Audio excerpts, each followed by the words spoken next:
Nega biz hayot oqimi bilan birgalikda ketolmaymiz? Sababi bizni bolaligimizdan hayotga qarshi yashashni o'rgatgan. Kurashishni hayot bilan birga oqishni o'rgatmagan. Hayot bilan doim kurashib yashaganimiz uchun ham hayotimizda juda ko'p narsalar biz istagandek bo'lmaydi. Agar biz hayotga qarshi harakatlanadigan bo'lsak, hayotga qarshi harakatlanish hayot oqimiga birgalikda ketmayotgani bu o'zimizga qarshi ketayotgan harakatlarimiz. Hayot oqimi bu bizni his-tuyg'ularimizni asosida, hayot berilgan his-tuyg'ular asosida davom etishimiz.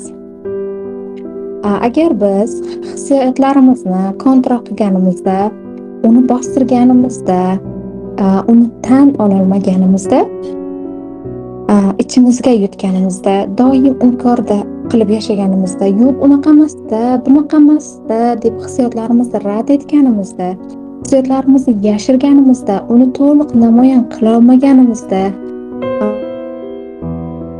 butunlay tan olib shunga ko'ra harakat qila olmaganimizda, bu hayot bilan birga oqmayapmiz degani. Hayot bilan birga oqish bu yig'lagingiz kelganda yig'lash, kulgingiz kelganda kulish, hayot bilan birgalikda raqsga tushish. Hayot sizga nima beryapti? His-tuyg'ularingizni nima beryapti? Mana bu his-tuyg'ularingizni qabul qilasiz, tan olasiz. Hozir yig'lagim kelyapti. Hozir kayfiyatim yo'q. Hozir tan olaman, jahlim chiqyapti.